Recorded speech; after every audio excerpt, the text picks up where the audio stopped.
Hello বন্ধুরা, তো আশিস সাহা চ্যানেলে তোমাদেরকে স্বাগত।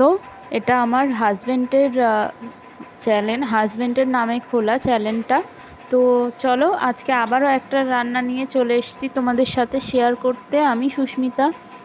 তো চলো তোমাদেরকে দেখাই আজকে আমি কি রান্না করছি। তো আজকে আমি একটু চিংড়ি মাছের মালাইকারি করব, তো ভাবলাম তোমাদের সাথে সেটা শেয়ার করি।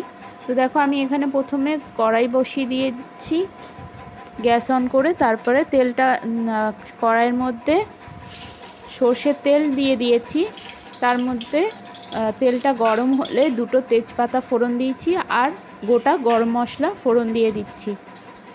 তারপর আগে থেকে কুচি করে কেটে রাখা পেঁয়াজটা আমি এর মধ্যে দিয়ে দিলাম। এবার পেঁয়াজটা দেওয়ার পরে ভালো করে পেঁয়াজটাকে ভেজে নেব যতক্ষণ না লাল হয়ে যাচ্ছে পেঁয়াজটা। এই যে পেঁয়াজটা দেখো ভাজা হয়ে গেছে।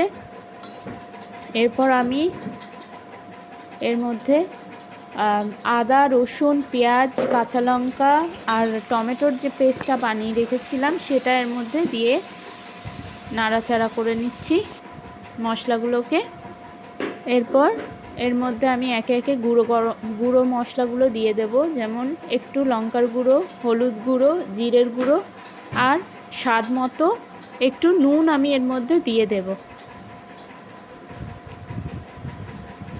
নুনটা দিয়ে দিলাম। এরপর আমি মশলাগুলোকে বেশ কিছুক্ষণ ধরে ভালোভাবে কষিয়ে নেব।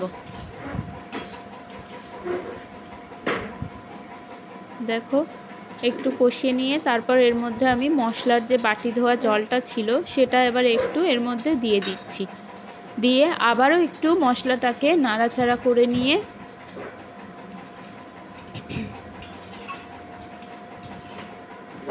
এবার আমি গ্যাসটা সিম করে ঢাকা দিয়ে কিছুক্ষণ মশলাটাকে কষিয়ে নেব। এইদিকে আমি একটা বাটিতে দেখো অল্প একটু টক দই নিয়েছি আর 1 চামচ মতন চিনি দিয়ে দইটাকে ভালো করে ফেটিয়ে নিচ্ছি। ফেটানো হয়ে গেছে দইটা। এরপর চলো দেখি মশলাটা কষানো হলো কিনা। তো এখানে মশলাটাও কষানো হয়ে গেছে। দেখো, তেল ছাড়তে শুরু করে দিয়েছে মশলাটা থেকে।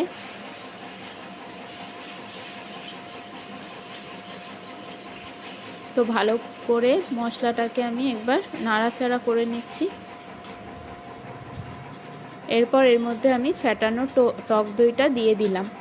দিয়ে আবারও কিছুক্ষণ কষিয়ে নেব মশলাটাকে।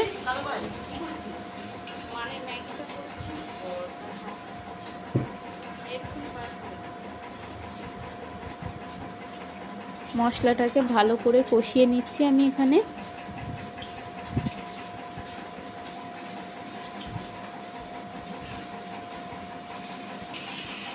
মশলাটা কষানো হয়ে গেছে। এবার আমি এর মধ্যে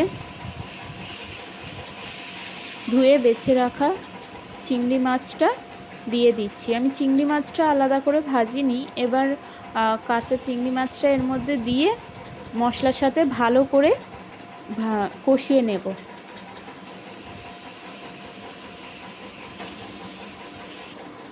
দেখো, মাছটা দিয়ে আমি ভালো করে মশলার সাথে কষিয়ে নিয়েছি। এরপর আমি এর মধ্যে আগে থেকে নারকেলের দুধটা করে রেখেছিলাম, তো সেটাই এবার এর মধ্যে দিয়ে দিচ্ছি। দিয়ে কিছুক্ষণের জন্য ফুটিয়ে নেব আমি। ভালো করে মিশিয়ে নিচ্ছি মশলা, মাছ আর নারকেলের দুধটা দিয়ে সব কিছু একসাথে ভালো করে মিশিয়ে নিয়ে এই যে ফুটতে শুরু করে দিয়েছে ঝোলটা।